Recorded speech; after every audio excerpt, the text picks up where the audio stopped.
It's a pleasure to welcome you and be your host this morning for this session on resilient investment.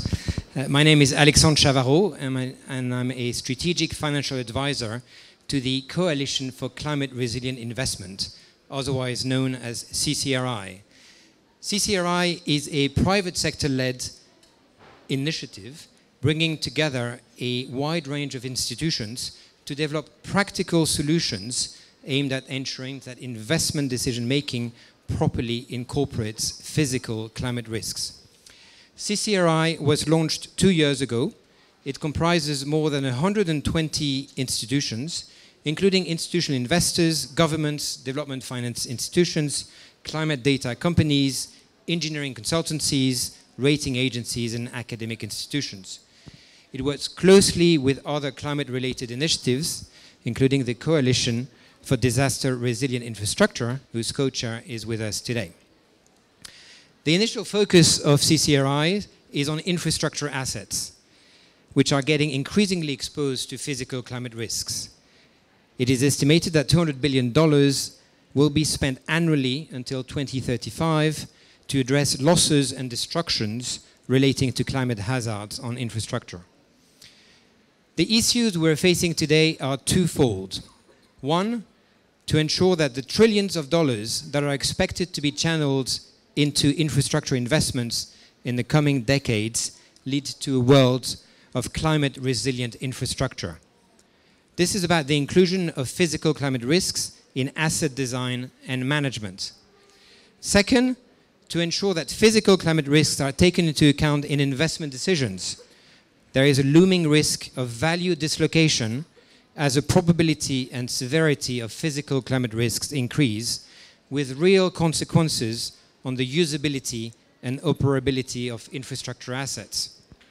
This is yet another climate-related systemic risk for financial markets and governments. With me today are 8 highly qualified representatives of institutions that have been involved with CCRI. They will tell you how they are each addressing the challenges of physical climate risks and reflect on the outcomes of CCRI's collaborative approach. The session is organized as a talk show. After introductory remarks by CCRI's co-chair and the general manager of the Investor Group on Climate Change in Asia, I will invite 3 pairs of panelists to join me on stage in sequential order. Each pair will be with us for about 15 to 20 minutes, and their order of appearance will replicate the process and data gathering and analysis that is required to assess physical climate risks in infrastructure and identify resilient options. Ladies and gentlemen, the world is at a turning point. Now is the time to act on climate. Now is our opportunity to build a resilient future. Please join me in welcoming on stage CCRI's co-chair and chairman of the board of HSBC Middle East, Samir Asaf.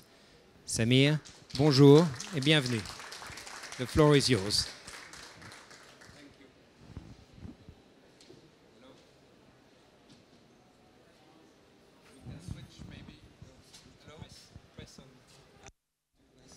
Hello? Yeah.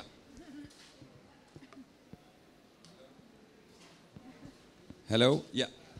All right, thank you. Well, thank you very much, Alex. It's really a privilege and an honor to be with you, of course, today. I want to thank as well all the panelists who will attend today this session. It's extremely important for all of us to have your opinion on the matter. I want to thank, of course, all our colleagues from CCRI who did a phenomenal job for us to be here today, and a phenomenal job, really to help resolving the issues that we will be talking about today.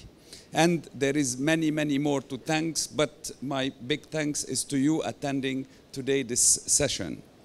So very quickly, and Alex have said a lot already on what I wanted to say, but very quickly, why we're here today.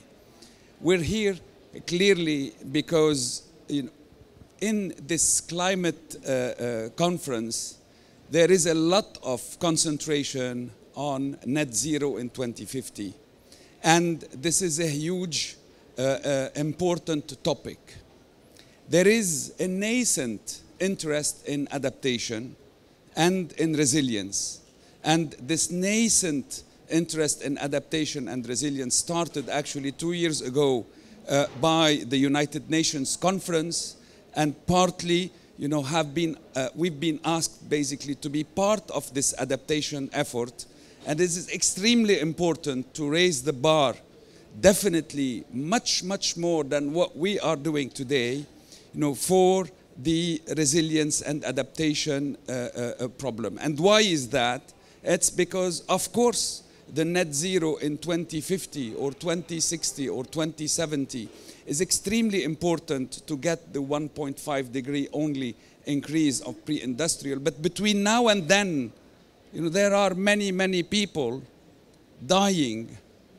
We've been coming by train from London to Glasgow, and we've seen flooding already on our route. We've seen what has happened during the summertime in Germany, in Belgium, all the burnings that has happened in Australia, in Los Angeles, and I will not talk about what is happening in emerging countries that we barely hear about. All this forces us to work and concentrate on adaptation, on infrastructure adaptation, more specifically. Between now and then, we'll have to make sure that we are all stay alive between now and 2050 or 60 or 70, and more importantly in the emerging market areas and in the developing countries. So how can we do that? What we have seen altogether is that it needs investments. Needing investments, every investor, specifically when it comes from the private sector, will have to look at its returns. And how can we look at returns if we are not including the climate factors on cash flow, in the future cash flows? So here is the call for CCRI, and here is why we exist. We exist to facilitate and support and help for every new project in infrastructure, whatever it looks like, to make sure that we include in it all the climate change factors in the financial solution, that when the NPV of the project is done, basically the investor would know what to expect, which is not the case today, let's face it. And that's why many, many investors, and specifically in emerging countries, are stepping away from investing in long-term infrastructure projects. So our job at CCRI is mostly to make sure that financially we integrate the climate data, the climate change data, into factoring the system and the models that we are using in order to get the right NPV. So CCRI is extremely important in this process. It's not the only process, but it's extremely important in the process. I want to just reiterate the 3 topics and the 3 objectives of CCRI. The first one, the first one is the national decision making. So we want to help governments to understand the economic and social value at risk due to physical climate risk. Secondly, we want to help in project valuations and investment appraisal, giving infrastructure investors greater cash flow predictability. And finally, we want to be involved in financial innovation, advancing financial instruments that incentivize and reward efficient pricing of PCRs in investments. So my point today is a real call of action. We discussed a lot the last few years. The COVID has been a dramatic accelerator of all these topics and of all these issues. But the call for action now is not to talk, but to act. What do we need? We need, first of all, your positive participation in this approach with CCRI. What we need as well, we are already 120 institutions, and we have 20 trillion capital within supporting CCRI. We need to go beyond, and we need to attract more investors. We need to attract more. It's not only about investors, by the way. It's about construction companies. It's about insurance. It's about banks. It's about, you know, all the participants. We need to have more people supporting us into this journey. And the third call for action is for CCRI teams to be permanent beyond COP26. We've started thinking that this is a COP26 issue, and we will come and deliver solutions at COP26. We will be doing it today, but you will see that there is much more actually to do beyond COP26, and we call on your support for the Secretariat to continue and for this coalition to continue and to continue moving forward on these topics. That said, I want to thank you again for being here, and I want to pass back the word to Alex. Thank you again. Thank you very much, Samir, for this very powerful call for action on behalf of CCRI. I think we're now going to Australia with Crystal Fleming, General Manager of the Investor Group on Climate Change, giving us a few thoughts online. If she can be kindly brought in by magic. After Crystal has delivered her remarks, I will invite our first pair of panelists to discuss with us the role of climate data in assessing physical climate risks. Thank you and good morning. I hope you can see me there on the screen Crystal at the moment. online? Yes, I believe you can. So thank you for having me join you virtually as you gather there in Glasgow in what is a pivotal moment in our planet's history. And as Samir said, while nations are deliberating to reduce emissions, I think we in this room know that the cost of physical climate risks and being able to recognise resilience in investment decision making are likewise key to arresting the climate crisis. Where I'm coming to you from in Australia, the impacts of climate change are being acutely felt. We've seen fires in Gondwana rainforests, ancient rainforests that have never known fires. We're experiencing floods, the likes of which we have never seen before. And on an island continent that's 5% of the world's landmass, the risk of sea level rise is all too real. The whole of the Asia-Pacific region and the economic and social value it represents is highly vulnerable. So we need climate resilient infrastructure. We at the Investor Group on Climate Change and our investor members are very pleased to partner with the CCRI initiative and along with those 120 leading institutions and government partners. And in fact, including the Australian government, who just released a national adaptation strategy last week, drawing on the important work of the CCRI. Because we recognise the value of this initiative and the methodologies and the tools it is producing to properly integrate those physical climate risks and to help direct capital towards climate resilience. And we urgently need to see investors as well as countries get behind this initiative and, more importantly, the valuable tools it will support. We can see that tremendous gains have been made already by those organisations who have put their hard work into the working group developing these tools. And we're committed to the hard work ahead in implementing them, to see physical risk properly priced in investment decision making. Investors can see worsening climate impacts coming down the pipeline, but until now, we haven't had a way to properly factor them into financial models. It's as though we are standing on the Titanic looking at the iceberg, but we haven't had a way to cost that iceberg or the tools to value steering away from it. Imagine if the owner of the Titanic didn't wait until collision to realise the value of having life rafts. I'm not sure that anybody thought you could save the world on a spreadsheet, but I think what we're doing here is nothing less than building the tools for the Titanic to avoid collision. And so I look forward to the rest of the session ahead, and I wish you success at Glasgow as we together continue this important work that our ship depends on. Thank you. Thank you very much, Crystal. It's a pleasure to have you with us virtually. And I think we'll hear again from you later on in this session as we discuss the role of institutional investors in involving physical climate risks into investment appraisal.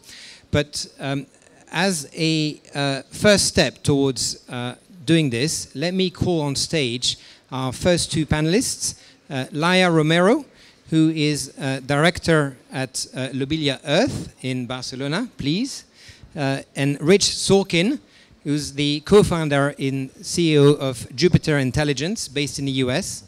Laia and Rich will discuss with us the role of climate data and the way that the use of climate analytics helps quantify, assess, and incorporate physical climate risks.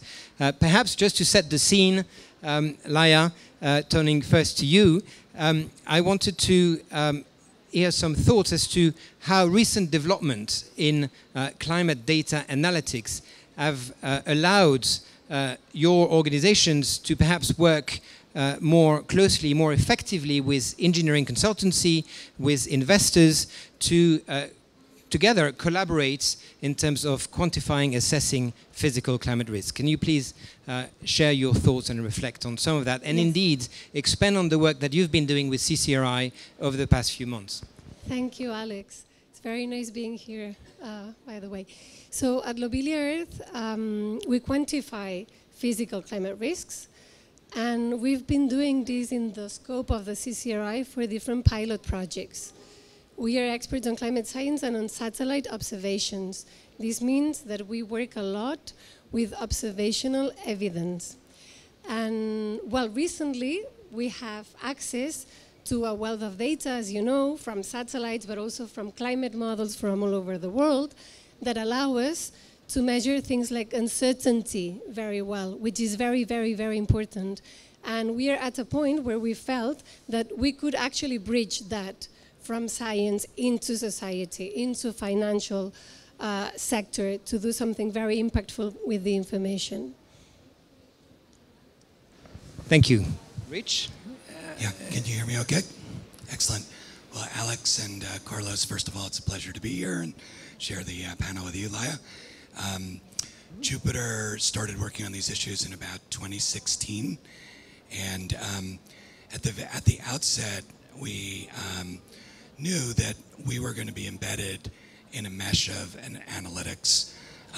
In some cases, we had to wait a year or two for some of our counterparties to start focusing on related issues, but we jumped at the chance to be a co-founder of CCRI in 2019, and it's really pretty amazing what Carlos and the team have done over the last 2 years. It's not really very much time. Hemingway says, how did it happen? Slowly and then suddenly, and now we're seeing that. From an architecture perspective, as we think about it from a software stack, so it's kind of Silicon Valley tech speak, I apologize, but there are 3 critical layers. There's physical risk, economic impact, and then entity modeling. So physical risk is, how bad is it going to flood? And economic impact is, what's the damage going to be because of the flooding? And then entity modeling is, how does that impact a large corporate or a pension fund from a cash flow perspective? And so we wanted to have an ecosystem that stitches all 3 of those pieces together from the very beginning. And I completely agree with what Laia said about the data sources and uncertainty. And one very important comment that I would make is that you hear a little bit about uncertainty in climate modeling or cash flows. The uncertainty in this area is no different than uncertainty in predicting demand for a new product or macroeconomic trends or interest rates. It's exactly the kind of uncertainty the risk managers and corporate planners deal with all the time. And most of what you hear about uncertainty is coming from constituencies that don't really want this solution to work. And I'll be diplomatic today, but I think that you can quite easily identify who some of those constituencies in places like Texas might be. Thank you so much, Rich.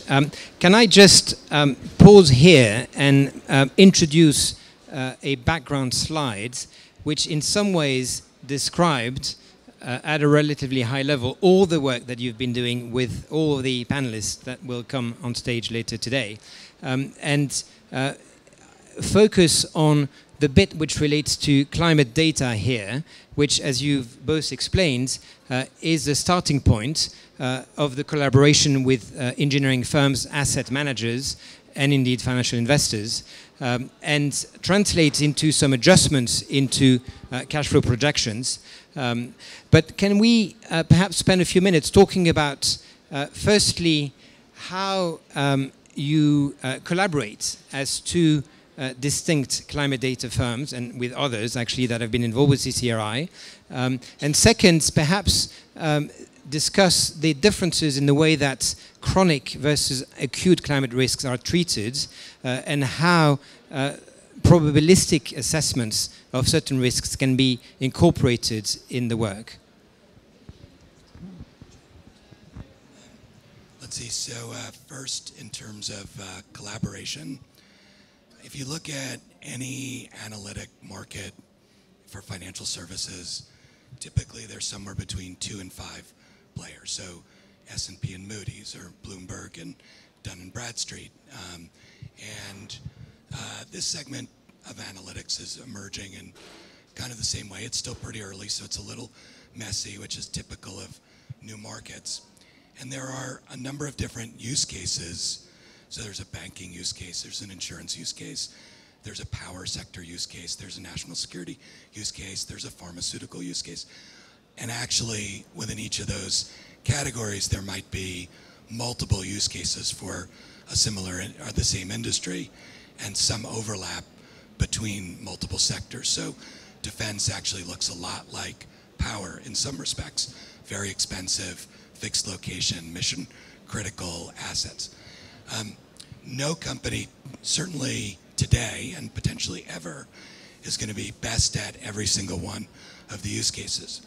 So there's room for lots of different players just for that reason. Secondly, the customers want customers and partners, so whether it's a Willis or a PwC or a WSP, they generally want more than one source of the data, even if the methodologies are slightly different, even if the results are a little different.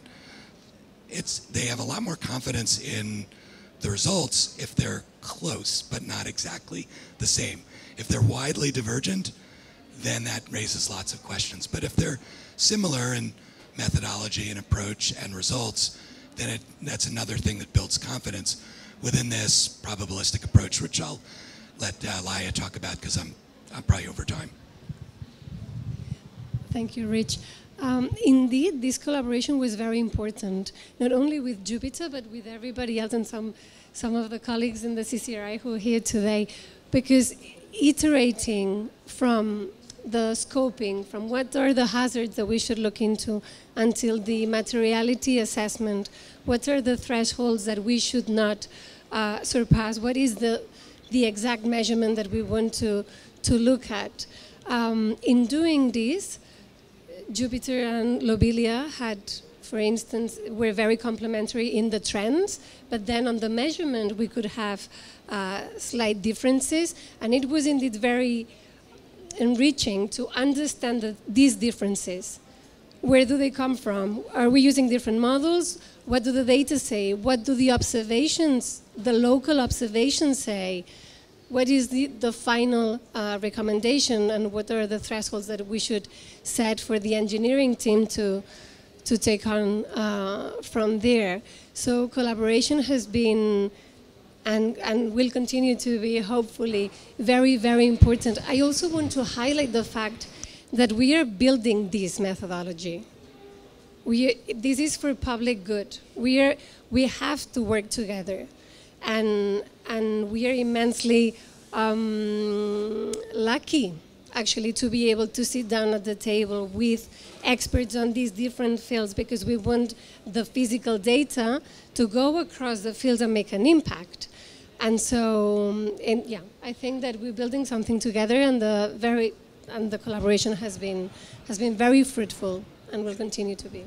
So just yes, a very short comment, which is I totally agree with everything my esteemed colleague has just said, and there's a lot of mutual learning, and I think we're in the nascent stage of not just a market, but a solution, and more collaboration between peers and colleagues, and also up and down that stack, the faster we get to something that's useful, that goes all the way from physical risk to cash flow to debt ratings or something similar to that. So it's really a pleasure, and CCRI's been an absolutely phenomenal convening organization for this.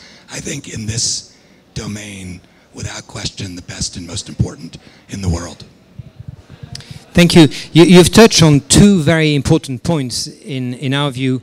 One is the notion of collaboration, and the other one is sharing data, and indeed what is in the public domain versus what is proprietary.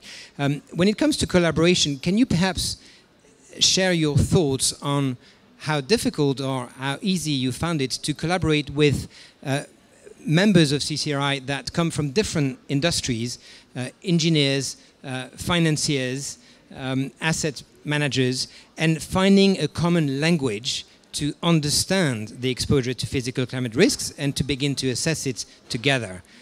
How challenging is that? Go ahead. One of the first pilots that ended was, can I say the place where it took place? Yes, that's in Uganda, and that was with Matt McDonald.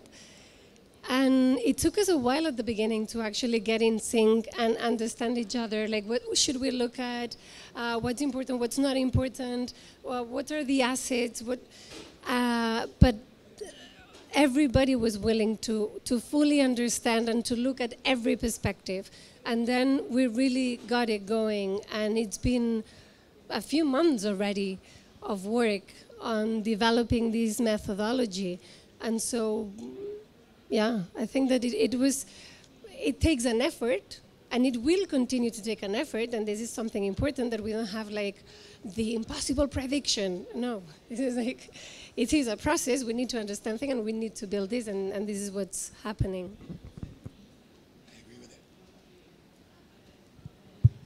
I agree with everything that Laia just said. I would maybe come at this from a slightly higher level perspective, which is, there's a very well-known saying: if you want to go fast, go alone. If you want to go far, go together. And our experience with CCRI has been exactly that. So there isn't anyone that we work with in the CCR framework that is a unique industry sector that we don't work with someone exactly that entity or someone very much like that entity in our direct customer work. And when we go to our customers, they'll ask us a bunch of questions. We'll give them a bunch of answers. They'll say, okay, that's fine. They'll use our lexicon. There's nothing special about our lexicon, it's just ours. And we go very fast. It's just a bilateral relationship. With CCRI, there's at least 3 layers that I talked about before. I think in the CCRI taxonomy, maybe there's 7, but they're essentially the same, just different words. And in each layer, there's 3, maybe 5 partners and a dozen observers. And so it's like 20, 30 different entities, all of whom are coming with their own initial perspectives and way of thinking about the issues from a different use case, the use case that's important to them, and also a whole different set of language or taxonomy.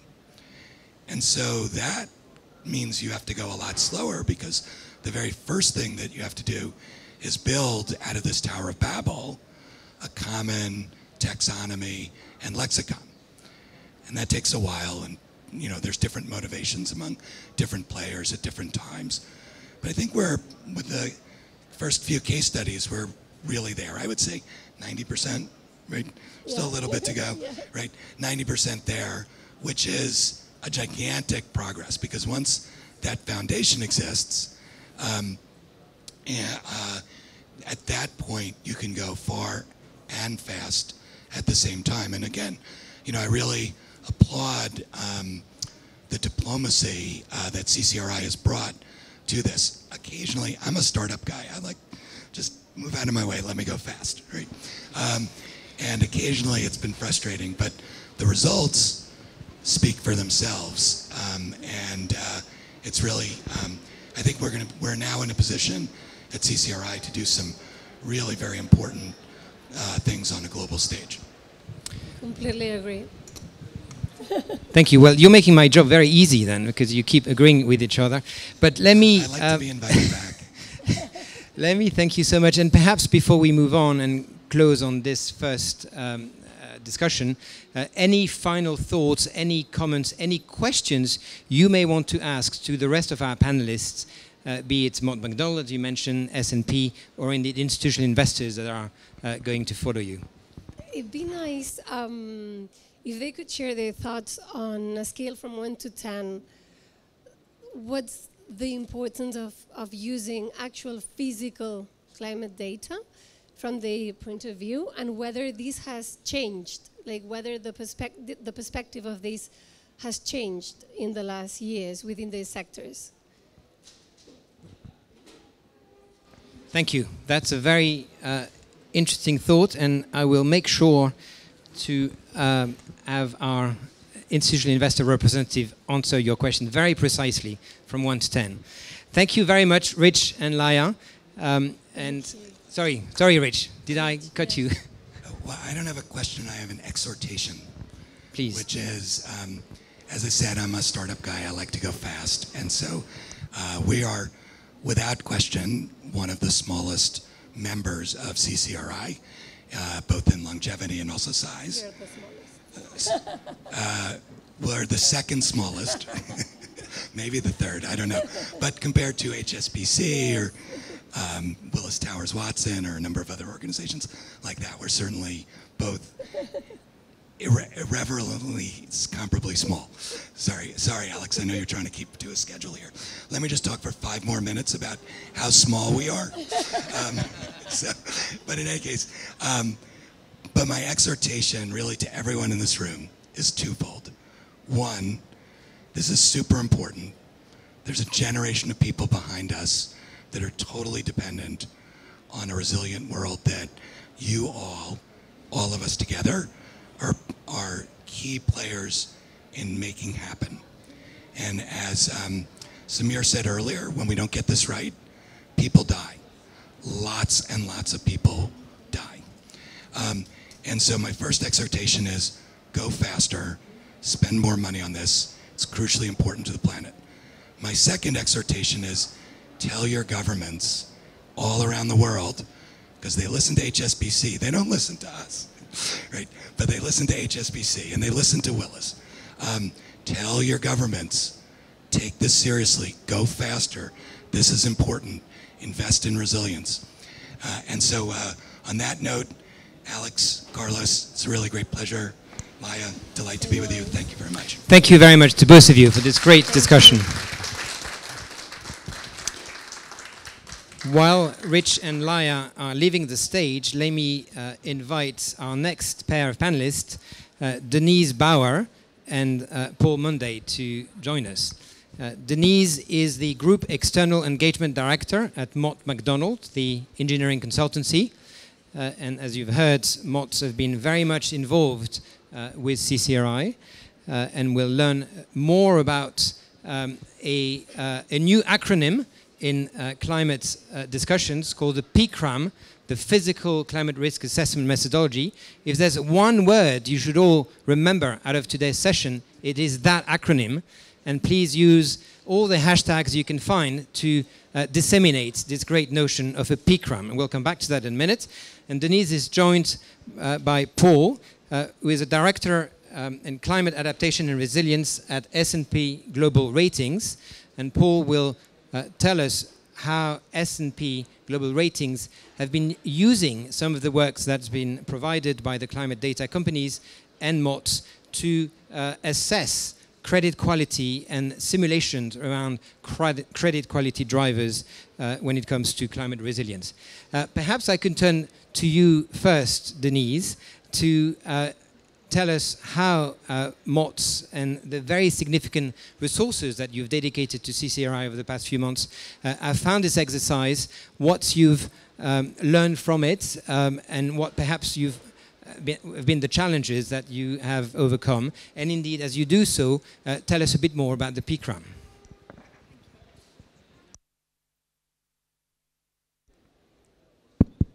Thank you, Alex. I'd be delighted to do that. And hopefully my chair will stop spinning round as well in a minute so that I can focus while I do so. Look, we've been absolutely delighted to be part of this effort to develop an approach which allows a means of assessing the physical impact of climate risk on assets, because no such approach exists at the moment. And to answer Laya's question, how important is it to do that on a scale of 1 to 10, I'd say it has to be a 10, doesn't it? It speaks for itself that we have to find a way of incorporating those risks into our financial projections and assessments. So we've mobilised a global team. We've had 15 people working on these case studies and the methodology for it feels like a long time now. I'm looking at Madeline, around a year now.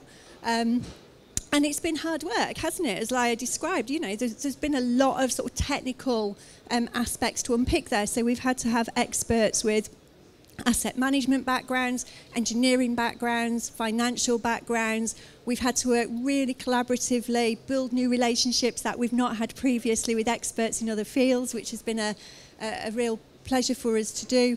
And in mobilising that global effort, it has allowed us to, for the first time, develop PCRAM, which I'll say that way, as that's the hashtag that we're promoting, which does guide from climate projections to financial case for resilience.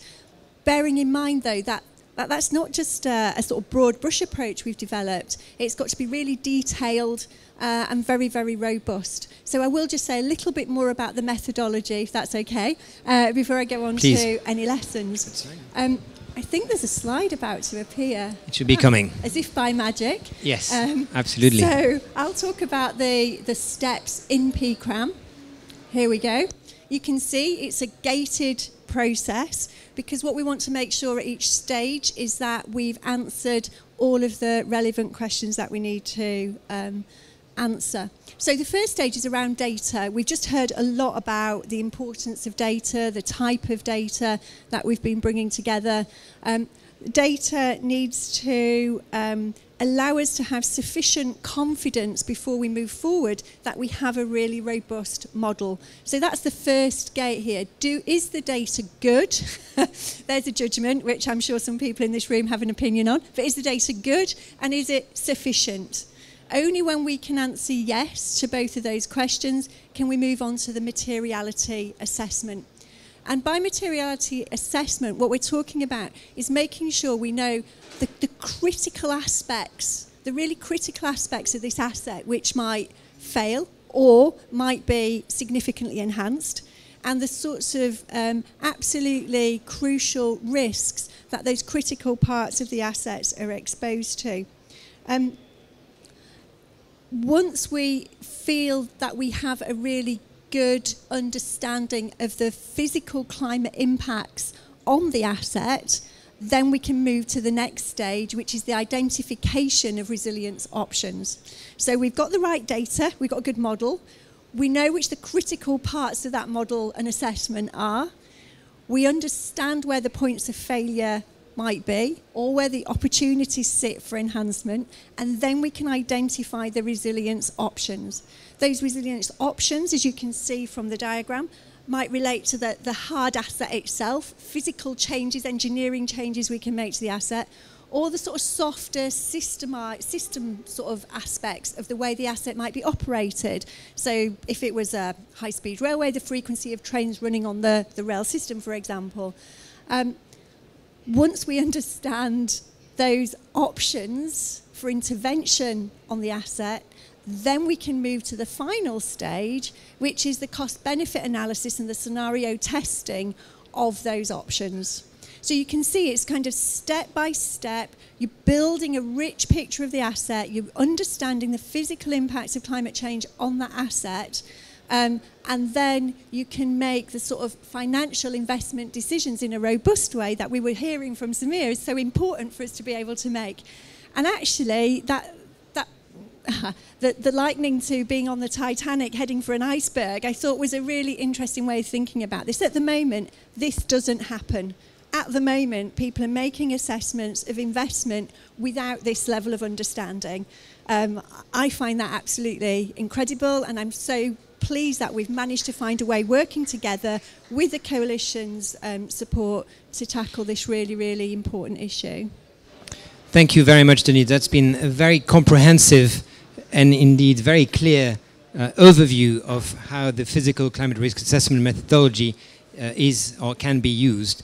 Let me now turn to Paul and hear from you, Paul, as to how S&P look at resilience credit quality drivers and how you incorporate the methodology that we just heard about. Thanks, Alex. Hopefully you can all hear me.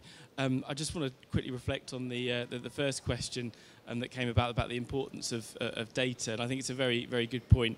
I think that's probably it's always been important, but I guess more so now as the data, the models that we're using, our understanding of those models and the uncertainties and the other aspects associated with it has improved. Very, very recently. So I would say it's a 10. We're all agreeing here, aren't we? But I think I think that's probably a good thing. So yeah, to your point, so I think it's first also worth reflecting on our kind of motivation as S&P Global for being involved in this process. And I would say that we've long described some of the challenges and also the benefits of adaptation in investments. And one of the most significant challenges, of course, is quantifying the benefits, and particularly doing that from a credit perspective as well. That being said, we know, given the extensive literature that's available, that there are benefits, there are cost-effective measures available to us that can help limit the impacts on a cost basis from both acute and chronic physical risks. Now, one of the reasons for being involved in this process was any new analysis like this that essentially tries to pick out and understand and untangle the possible links between credit quality, credit performance, and resilience benefits is helpful in the sense that it helps our understanding of the value of those adaptation investments, which is a question that we've all had on our minds over the years, and increasingly so in the lead up to COP as well. So to your point about kind of what we did and how we're using this information. So S&P Global, so comprising our colleagues in market intelligence and also ratings, where I sit, we applied market intelligence's scorecard, which is effectively a simulation of a credit quality assessment, which is aligned to S&P Global Ratings criteria to a set of infrastructure projects selected by the CCRI. And effectively, we were tasked with trying to understand and opine on any differences in credit worthiness for those projects with and without adaptation measures. And we did that for a handful of projects. And maybe I can give the headline finding in the first instance. And that would be that credit quality was positively affected when adaptation measures or resilience measures were factored into those investment decisions. That's the kind of headline. Breaking that down in terms of the understanding the drivers of credit quality, there are a couple of things in those projects. So the first one is essentially through the climate data, understanding, having better awareness and knowledge and clarity of how climate may change in the future, giving better certainty over the kind of predictability of natural resource availability, hydro, river flows, etc., but also wind availability as well. That was one of the key drivers in the project, and particularly was reflected in a more positive credit quality. And then the second one was the adaptation measures themselves. So in many cases, of course, with adaptation measures, we tend to talk about the much higher upfront investment costs that are required in terms of capex. But in the projects that we looked at, we found that in those cases, even stressed under flood scenarios, etc., that those investments were ultimately paid off. So those are the two main drivers. Thank you very much, Paul. I think you indeed touch on one of the very important findings of this collaborative work, which is that the integration of physical climate risks can lead to an improvement in credit quality, which is different from ratings, but credit quality, and in some ways can be counterintuitive. This is in some ways a call to face the reality and to invest in resilience, which, if it's done properly, will indeed be value accretive. Because an improvement in credit quality could theoretically lead to a reduction in the cost of capital, which therefore, using some relatively basic financial matrix, could lead to an improvement in the present value of an investment. I wondered whether you had any further thoughts on that? That's correct. I think just kind of digging down into the projects that we looked at, I mentioned this typically in adaptation investments and measures, we tend to see this large upfront capex cost. And what we saw on our application of the scorecard was that despite that increased investment, we got more assured performance redundancy on a forward-looking basis, i.e. the asset was able to continue operating despite flood levels being high. And in that particular project, which was in Vietnam, if I remember correctly, that was an offshore wind farm project. So a substation inland, of course, was raised above the flood level, and it meant that the asset could continue operating even in those quite severe conditions. So that's not typically something that would be available in some of the project level data that's been provided to date. But in this particular case, absolutely those investments were seen to kind of pay off. Right. Denise? Thank you. Just to build on the point that Paul's making from an engineering perspective, this just really emphasises something that struck us, which is the importance of really early stage collaboration, because thinking about an asset early, thinking about how to make it more robust, understanding the potential impacts of climate is absolutely vital, isn't it? And doesn't happen enough. Too often in investment decision making, decisions are short term, they're focused on the initial capital investment without looking without looking at the whole life cycle. So there are further things that we can do as engineering design organisations that also enhance the likelihood of the asset being robust. And again, it kind of becomes a virtuous, positive circle then. Yeah, absolutely. And I think this kind of touches upon the next part around lessons learned as well, in the sense that, we all deal with uncertainty. I like the point that Richard made earlier about uncertainty. This is just another, climate uncertainty is just another layer of uncertainty that we have to deal with. We still need to make decisions. But actually, working with engineering teams, them having kind of better understanding of the data, and ultimately being able to present their interpretation of that data in such a way that credit analysts and investors can understand it. That's also been a positive process, I would say, as well. This is great. This is a self-moderating panel, but I think you've covered on most of the issues that I wanted to discuss with you. Perhaps to continue on the theme of lessons learned, I could turn over to you, Denise, and ask you, how do you see this methodology and more broadly the work that's been underway at CCRI continued to be improved, implemented, and how do we get momentum such that these kinds of tools are indeed used by the investment community going forward? Thanks, Alex. So, in terms of what we'd like to see going forward here, we'd like to do more cases, clearly. I can see Laia smiling. We need more cases. We want to try, the methodology, test it on a wider variety of assets and a wider variety of different sort of climatic data situations. So obviously we need more cases. We've also found that actually the capability to do this sort of assessment needs developing. So I think education, training, development in this field will be really important. And why I think those two aspects a key for going forward is because ultimately we want this to become standard practice, don't we? We want everybody to be doing this sort of assessment, in fact, this assessment using PCRAM for all of their future decision making. So that's where I would like to see this going. We heard from Samir earlier, you know, perhaps COP26 was originally the end of a journey. I think it's only just the beginning, isn't it? You know, from what we've learned now, we have to just keep this momentum building. So that those would be vital things for me. I think also, though, just to mention, we've been focusing on assets in isolation, complex assets, but assets in isolation. And I do think it's also important we move to the systemic level and we look at the interconnected assets as they're operating as a bigger system. So I'd also like to see a move in that direction, Alex. Thank you, Denise. Paul, any final thoughts? No, I think that's a great point. I think you know, even more nowadays, we're much more kind of interconnected than ever, and particularly the systems and assets and networks that we rely on, and that's probably adding another layer of complexity and uncertainty, I guess, as well. But it seems that we're well versed in kind of dealing and understanding some of these challenges. But I would say just more generally that you know, it's been a great effort, everyone kind of working together and reiterating what previous speakers have said.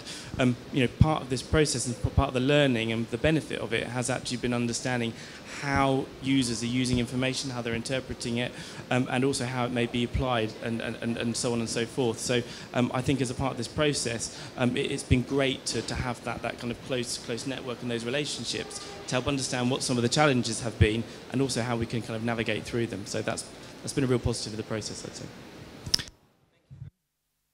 Thank you very much to both of you. It's been very interesting, very fruitful.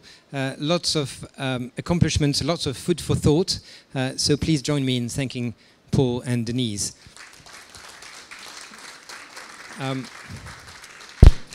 Oops. I will call our next panelists onto the scene. Just to summarize and wrap up, so far we've covered the first two blocks of this visual with the role of climate data companies, the role of engineering consultancies, and integration of that data. We've looked at the climate resilience drivers, the credit quality assessments, which essentially leads to an improvement in a baseline cash flows. We've identified resilience options. So we're almost there. We've done the job collectively. What we all need to do now is for investors to take this on board, apply it, and invest in resilience. So please join me in welcoming on stage Rolfian Kupers, who is the Global ESG Client Officer at DWS, the asset management company, as well as Kelly Christodoulou, who is the ESG and Stewardship Manager at Australian Super, the pension fund. We also have Crystal, whom we heard from earlier, who will be joining us for this session. So I think we now want to discuss how both of your organizations and in some ways the wider investor world views physical climate risks, what kinds of challenges that it throws to your investment decisions, and indeed how does the tools that we've been discussing, the methodology, help you address these challenges. Perhaps if I can turn to you first, Rolfan, for your initial thoughts.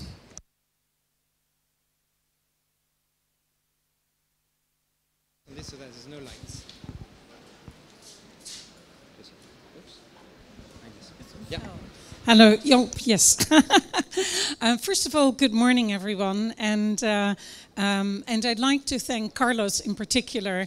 We started this journey on CCRI many, many moons ago, but I never forget that first meeting that we had in our offices in London. And I also like to thank Kelly for being my co-panelist. As we were sitting with our masks on, we suddenly realized we actually met a couple of times before and been on similar panels before too. So a very warm welcome from me to all of you. I'd like to hark back to some of the comments that Samir made earlier around net zero and around the just transition and what resilience means within that, particularly for investors. At DWS, we are one of the founding signatories of the Net Zero Asset Manager Initiative, and we're also a founding signatory of CCRI. And these two topics come very close together, and they're being brought together because we at DWS very strongly believe in this just transition. And just on a personal note, I have a very difficult name. It's properly pronounced Roelfien Kuipers, and the last name sort of gives away that I'm from Holland. And the reason I mention that is that in 1953 there was a terrible storm that flooded our southern provinces. And Holland, 80% of the country is either at or below sea level. So when you grow up in Holland, surrounded by water, knowing that sea levels will continue to rise, resilience is really one of the key topics that we had to face as a country. And why that is important in today's discussion is that the Dutch government, when they started building the Delta Works, which is a comprehensive system of dikes and water passages and water treatment in the Netherlands to keep the country from being flooded again to the extent that we saw in 1953, it became very clear that capital had to be found and and allocations had to be made to build that resilience. And the Dutch government had 50-year programs, 50-year projects, investment projects to achieve that resilience. Now, we the Dutch know better than anyone else that sea levels will continue to rise. I hope that the politicians today at COP26 will make some very serious decisions, because Holland is a relatively wealthy country. But it's, of course, always the poorest of the poor who will suffer the most when sea levels rise and when other climatic catastrophes hit. So with that very personal story, the main message to me, from me to you is that there was a great public-private partnership founded between the Dutch government and the Dutch pension funds, who are amongst the leading pension funds in the world, to start financing this resilience over decades. For an asset manager and for our clients, our asset owners, resilience is absolutely key. But as we heard from the previous two panels, data is absolutely key for investors. And there's an old saying that says, you know, what gets measured gets managed, and that's absolutely true when we're talking about resilience. So data is very important to asset managers, but also methodologies and collaborating with others who know a lot about building resilience, whether it is building physical resilience or whether it is building physical resilience in investment portfolios. So the work that we have done with CCRI and the work that CCRI continues to do, particularly finding methodologies like the PCRAM methodology, it's not only a methodology that brings a lot of numbers together, but actually it's very pragmatic. And that is, from our point of view, what needs to happen. We need to ensure that there are standards like the PCRAM standard and the great work that CCRI, amongst all its constituencies, is doing, and making that pragmatic, so that one of the previous speakers said investors always have short-term time horizons. That's not true when we're investing in infrastructure. When we invest in private market infrastructure, whether it's in private market equity or debt, we tend to hold these investments for anywhere between 8 to 12 years. So it's very important that there are methodologies and that there is transparency of those methodologies for investors and for capital. If we talk about 100 billion a year, just adding that up over a 10-year period, for a lot of that capital, investment capital has to come to make the just transition particularly happen for those countries that are most at peril for issues from climate change, physical climate risks, and resilience. Thank you. Thank you very much, Rolfen. Kelly, over to you. Yeah, thank you. So I too also have a very difficult name. I think it's part of the being on this panel, right?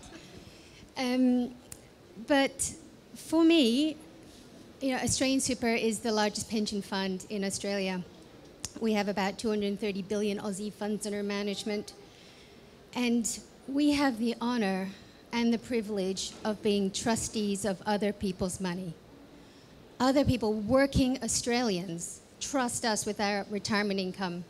And this is a huge responsibility to have. But in saying that, our roles are simple. We are here to help people save as much money as they can over their lifetimes.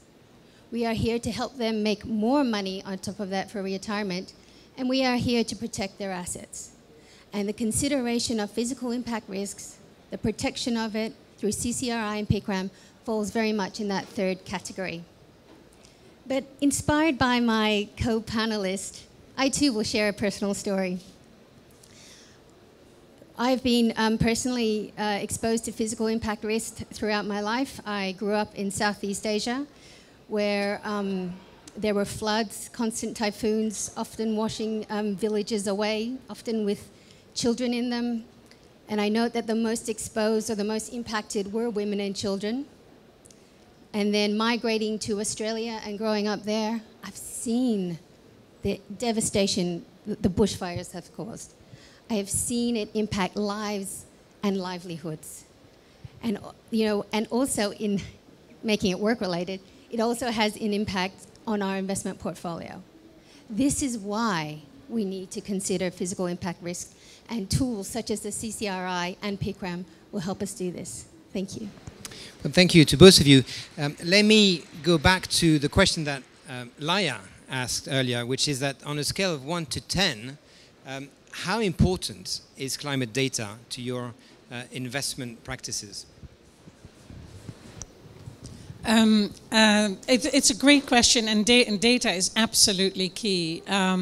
You can't build a proper investment portfolio, and as Kelly rightly pointed out, in the end, the money that we manage is on behalf of everyone in society, and we owe it to those people to make the right long-term investment decisions for them. We are fiduciaries first and foremost. So data is really important, because with data you can make proper analysis. To the previous panelist from S&P, that data can then be analyzed eventually. That can enter into credit ratings and other ratings. So yeah, data is absolutely key. And I just want to mention to Kelly as well, I'm very happy that you brought in women and children, because for those of you who do know me, I'm a big advocate of women and children. And it is very true that particularly in the poorest countries, it's always the women and the children that bear the largest brunt of climate change. So thank you for adding that into the discussion. And data around that is also very important, because if that gets measured better, then it will get managed better too. Thank you. So my comments on climate data, yes, it's very important. It's a 10. But it's not just data. It's synthesizing that data, making it applicable so that we can use it, adaptable and easy to incorporate. That's what we need. Thank you. So I think we now have a case and proof that everyone wants to work together in integrating physical climate risks into investment appraisal. Let me come back to a comment you made, Rufen, about investing over an 8 to 10 year time horizon. Now, infrastructure, as you mentioned, have a life cycle of many decades for most of them. And then we know that climate risks is indeed spanning, in some ways, the next of this century. So how does do you as an investor ensure that as and when you sell some of your real assets in your investment portfolio, the new buyer of these assets are aware of such risks, and that we prevent a kind of value dislocation or asymmetry of information that potentially could create a systemic risk to the financial system? Thank you for that question. I think it's a really excellent question, and it's a very important point. Just in the UK, for those of you who live here, the water utilities used to be nationalised, then they were privatised, and now on the front page of the FT earlier this week is all the issues around sewage that is being spilled into coastal waters, into rivers, etc. So even in a country like the UK, you have a real issue. Whereby certain nationalised assets ended up in private hands, and things happened. So it is ultimately the responsibility of asset managers and asset owners to ensure that whatever assets ultimately transfer after the lifetime of having been invested in a certain fund, to pass these assets on in other fiduciary hands that will ultimately take the best of those assets and the constituents of those assets into consideration. Yes. Thank you. Kelly, any thoughts on this? Yes, thank you, Alex. So, being a pension fund, we are a long-term investor. You know, we think in decades, not quarters and not even years. And the reason we do that is because we could have an 18-year-old who's finished school, got his or her first job, join the fund today. The retirement age in Australia is 67. So they could be, in theory, with Australian Super for the next 50 years. So that 18-year-old will hit retirement in the year 2070. Where will you be in 2070? I'm hoping I'll be alive. But so we have to think about, you know, we think about him or her, we think about how that's going to be in terms of climate change wise, and so we need to mitigate climate change now as much as we can, and where we can't mitigate, we need to adapt through various tools like PICRAM. So this is how we need to think. Thank you. Thank you very much. And indeed, I should add that as one of the next stages of CCRI's work, we're looking to develop what we call the CCRI Resilient Investment Principles with Carlos and the team, which essentially are a way to implement the PICRAM. And so we'll be looking towards the support from the financial community to doing so. But perhaps before we bring in our last panelist, I can turn over again to you to ask you what challenges do you think still remain, and how can we try and solve them? I think one of the challenges is that ultimately this really good work that CCRI is doing, the PICRAM standard, etc., that all that good work ultimately also fits within broader frameworks. They have to fit within regulatory frameworks. Within the EU, could it be part of the EU taxonomy? Could other frameworks around the world that look at these issues potentially incorporate this framework into how they regulate, for example, the asset owner and the asset management industry? So I think conversations with all stakeholders, as CCRI has been doing, but including regulatory, but also politicians, because ultimately politicians drive regulations, or are partly responsible for driving regulations. We need to make sure that that whole ecosystem exists for this to really be successful longer term, and particularly for this to work for the poor of the poorest of the poor in emerging markets. Thank you. Kelly? Thank you. So what I think needs to happen is more case studies. So I agree with you. We need to get the word out there. We need to talk to investment managers, get them to incorporate some of these case studies. And really, this, I think, is the next step for CCRI, is to really, we have it now, Now let's do it, and let's show the world what it actually does. Thank you. Thank you very much. We're going to ask you to remain on stage, and we're going to invite our last panelist, Kamal Kishore, to join us. Perhaps you can take my chair. Kamal is the co-chair of the Coalition for Disaster Resilient Infrastructure based in India. And I think it'd be very interesting, Kamal, to hear your thoughts as to how governments and public sector entities can indeed work with private sector investors in addressing the challenges of physical climate risks. I'll take a chair and your mic. So thank you for that. I think I would say there are three points I would make in that context from a public sector perspective. You know, there has been this question again and again, what premium do you place on climate data on a 1 to 10 scale, and everyone is saying 10. Are the governments saying the same thing? Are governments paying enough premium on resilience or short-term return on investment, showing immediate results of investment in infrastructure in terms of delivery of services? I think that's a big question. In my view, in my assessment, there is a whole lot more advocacy required with governments in creating enabling conditions for doing what you want to do. There is much talk about climate data. If data is public good, we need to make huge investments in our Met services, increase the density of our observational network by several times, several orders of magnitude, sort out and reorganize data from the last 150 years, make it available in an interoperable format to the public. You know, that would be a dream for you. And all of that requires investment.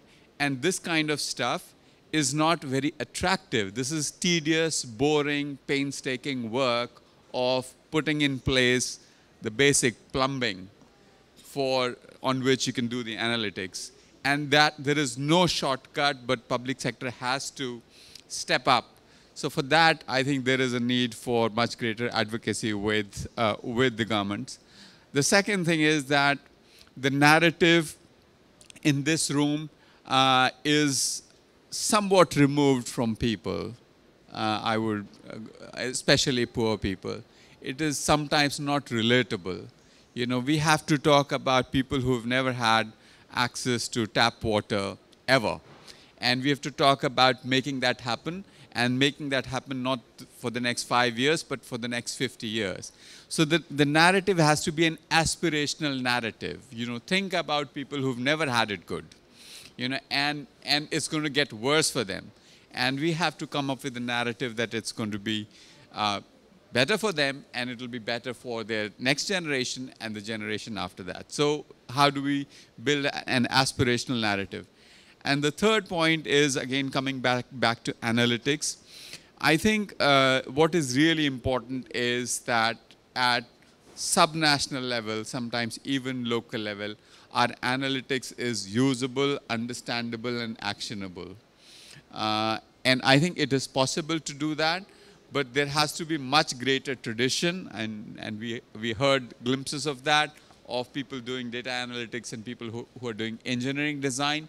But we have to be able to talk to municipal engineers as well who are designing stormwater drainage systems. You know, nothing very complicated, but nevertheless it has to be future ready, because intensity, duration, and quantum of rainfall is going to change. So you know, it is really as basic as that whatever analytics we do, it is understandable, usable, and actionable. Thank you. Thank you very much, Kamal, for this very interesting and indeed very complementary perspective. I wondered whether Kelly or Rufin may have any further thoughts on the issues brought forward by Kamal. Yes, thank you. I think you're right. I think we need to work more collaboratively with investors and government, and I don't think we do that enough. I think investors and government coming together. So we should have a coffee afterwards. All of us.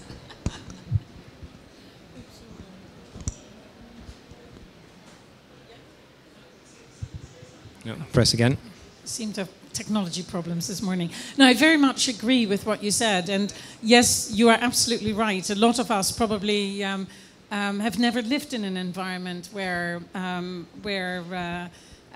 people don't have access to clean drinking water. And the issues are absolutely significant, fully understood. I do think, and I support you, that governments, investors, public-private partnerships can really resolve a lot if structured in the right way. And there is currently not enough public-private partnership money or investments around the world. And hopefully, I saw this morning that there were some positive comments made by a number of very large investors to do just that. So hopefully they will set the world onto that course. But yes, thank you for your remarks.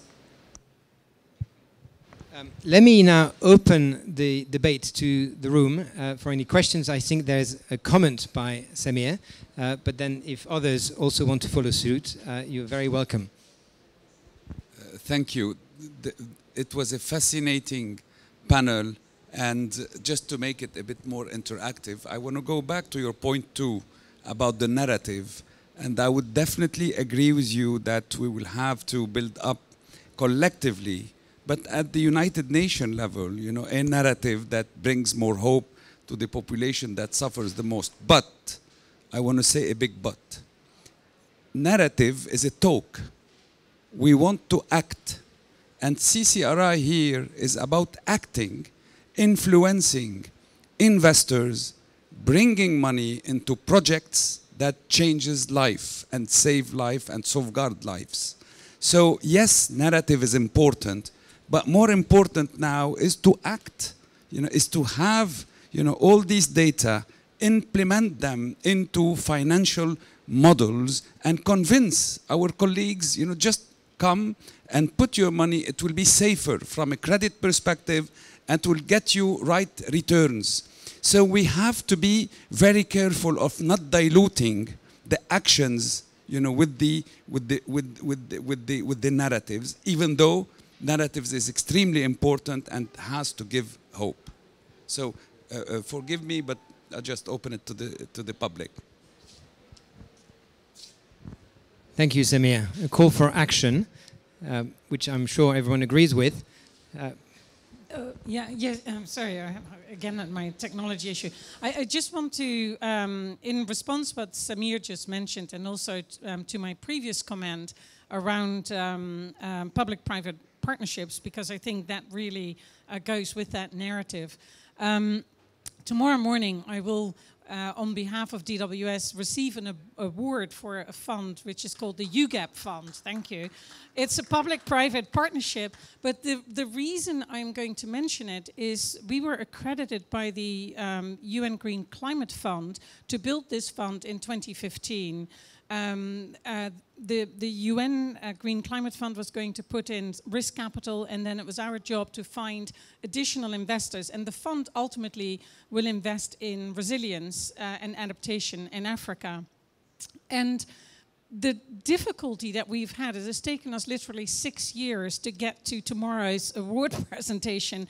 So just to say that public-private partnerships are very difficult to materialize, and I agree with Samir, and I also agree with you, that building that narrative for an investment public is really important, because we need to bring a lot more capital to this party if we want to be successful in building resilience for emerging economies.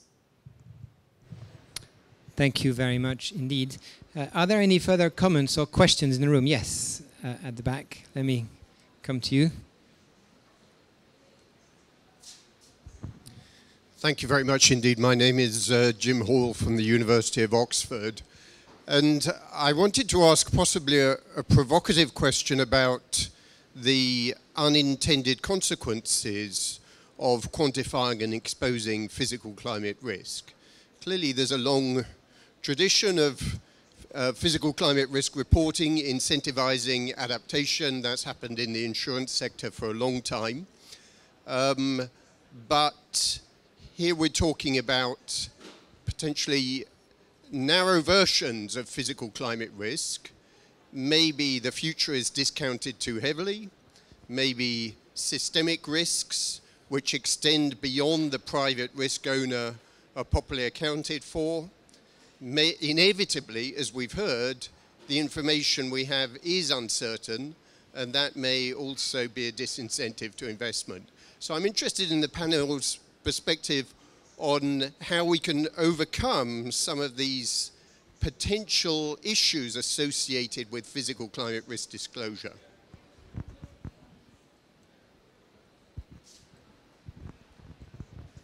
I actually think our gentleman from S&P put it quite rightly, and maybe we want to bring him back to the stage because he had the best answer to that question. I think in the end, more transparency around physical climate risk potentially does exactly what it is supposed to do, which is improve creditworthiness of companies once those risks are properly invested in. But maybe I'll draw you back in and give you the microphone. Yeah, no, I think that was a good summary, actually.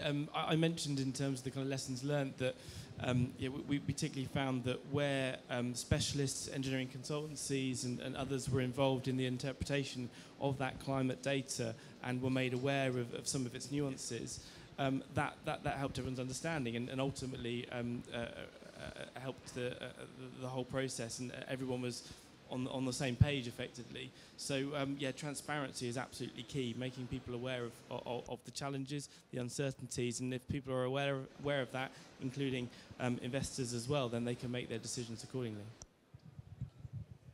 I wondered, Kamal, whether you wanted to come in on this from the CDRI's perspective, and then I think Rich would also like to comment on this topic. It's a difficult question of unintended consequences of making physical climate risk known and what it would do to investment scenario in a particular location.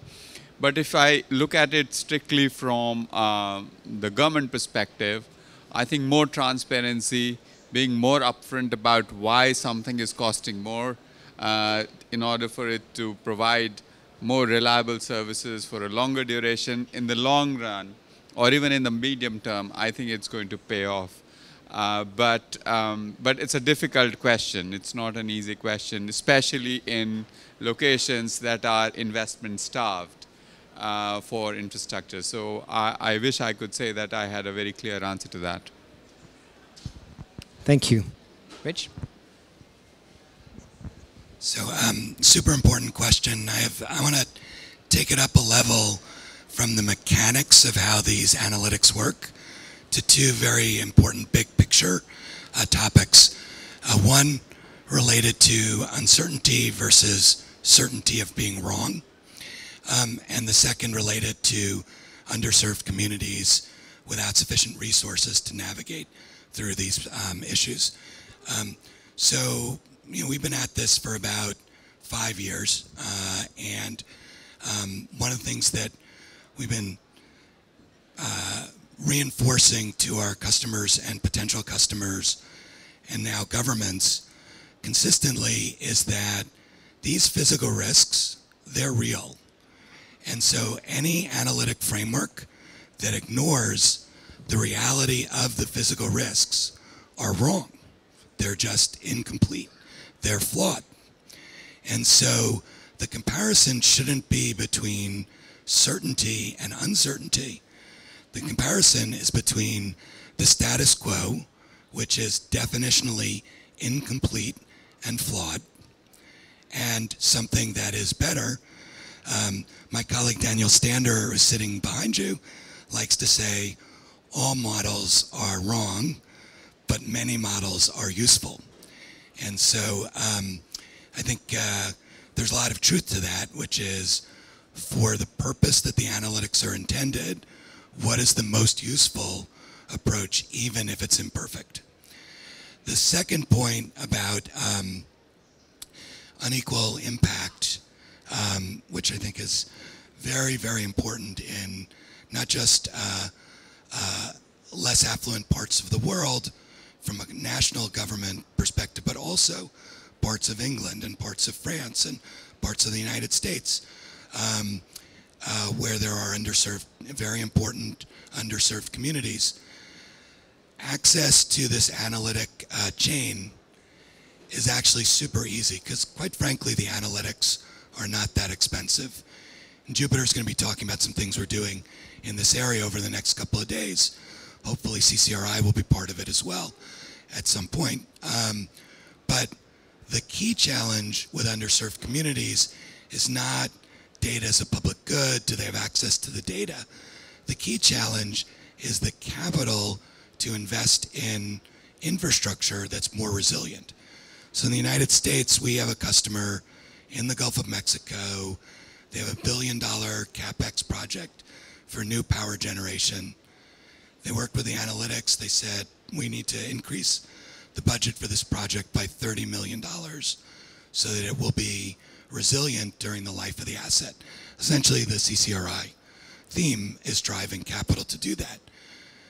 But the capital to do that for underserved communities also needs to be there. It's not just the infrastructure, but it's also the incremental capital to invest in resilience, which in the short term isn't free, but in the long term pays for itself.